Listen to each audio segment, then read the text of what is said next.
What is up, guys? It's your boy Wolfgang here. Today I'm bringing you guys another episode of Odd Topics. So the subject for today's episode is DMT, or dimethyltryptamine. Basically, DMT is a drug. And yeah, that's about it. So I'll see you guys in the next video. I wish it was that easy to make a video. So DMT is basically the most psychedelic drug you could ever take. It can pretty much give you the most intense experience like a human could ever have. Not only is it the most intense psychedelic known to mankind, it is also the most illegal substance known to mankind. So yeah. If you watch this video and you get caught taking it, yeah, don't blame me. And before I get into this video, I just want to tell you guys I have not taken DMT myself, so I'm not speaking from experience here. So you can basically get DMT from plants. There are literally hundreds, if not thousands, of plant species that contain DMT. You can get DMT from a lot of animals as well, including humans. So people have been known to extract DMT from human brains and animal brains, and even from the blades of grass on your front lawn. So a lot of people think that DMT is produced in your brain in a gland called the pineal gland. The reason it's called this is because it looks like a tiny little pine cone. So the pineal gland actually releases DMT into your body when you're about to die and when you're born. Which really makes sense because you always hear about those people who have near-death experiences. You know those people who get in a car crash and they're pretty much dead? And when they get brought back to life by a paramedic or whatever,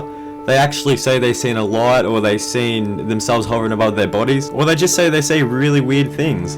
That could be just the DMT being released into their bodies or their brain making them trip pretty much. Your brain also releases DMT when you're dreaming as well, that's why dreams seem so weird. So the reason why DMT is a little bit different than most psychedelic drugs is because when people take this drug they say they have the craziest trips, it changes their lives. The whole perception of reality and life and death completely changes. And even people that have taken many hallucinogenics in their life can even swear that what they experienced on DMT was actually real. So these days people mainly smoke DMT. It gets vaporized and you're able to smoke it. Usually after a couple of minutes of smoking it, you close your eyes and then you are gone, man. You are out of it. Which makes for hilarious videos to watch on YouTube. A lot of people say when they have these trips that they go to completely alternate dimensions. Some people say they see crazy geometrical shapes and patterns flying around them. They claim to see symbols and hieroglyphs and patterns in languages that just are not of this world. Which could be anything from aliens to ghosts to spirits, or weird looking human things, or just things that aren't even of this world that they can't even describe because they've never seen anything like it to compare it to. And a lot of people say they've seen God itself. Time as we know it does not exist in this place. Some people will be out for like 10 minutes and they'll say it felt like hours. They say when they're in these places they feel intense amounts of like love and bliss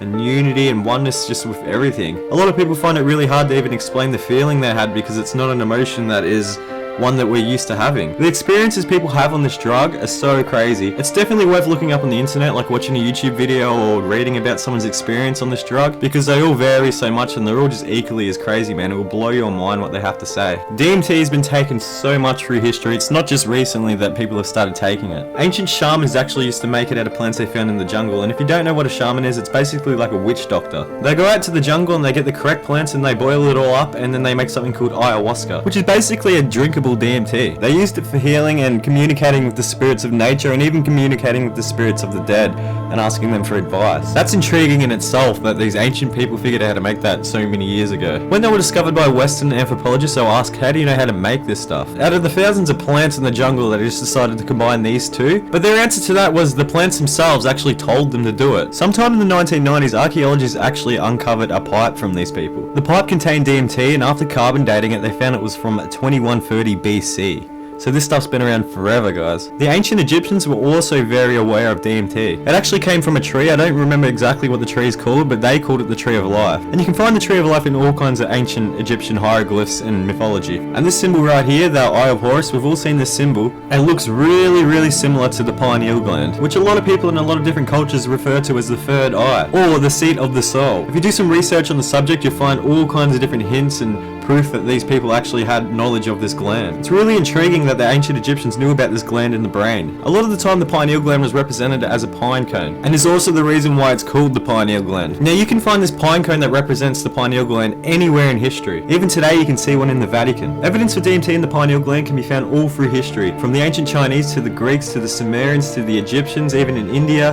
and even in the Bible. Cultures like India and the Chinese use meditation to seek enlightenment. Meditation might just be another form of being being able to control your body more and be able to release more DMT from your brain, which some people like to call awakening their third eye. If you guys actually end up getting interested in this, I suggest you guys watch a documentary called DMT, the Spirit Molecule. Or you can also read the book, which is by a guy called Dr. Rick Strassman. He actually tested the effects of DMT on real people. So is what we perceive as real life actually real? Or is there even more to reality than the tiny little bit we're able to perceive that we can't even begin to comprehend? Whether we're able to access that through our third eye or our pineal gland or taking DMT or even astral projecting. Jesus did say the kingdom of God is within. Maybe that's what he meant, look within yourself. Or is it simply just a hallucinogenic trip that makes no sense and doesn't mean anything? But I can guarantee you right now that you won't be able to tell one of these people who've had one of these experiences otherwise. Me personally, I like to sit on the side of the fence of science. You know, things that are proven and have hard evidence. But it's always good to look at things like this because you never know. But anyway, that's it for me guys. I hope you enjoyed this video. If you want more of this series, just let me know and I'll keep making them. If after this one you got a little sick of it, just tell me. But anyway, that's it for me. Please leave a like on this video guys, and thank you. I'll see you guys later.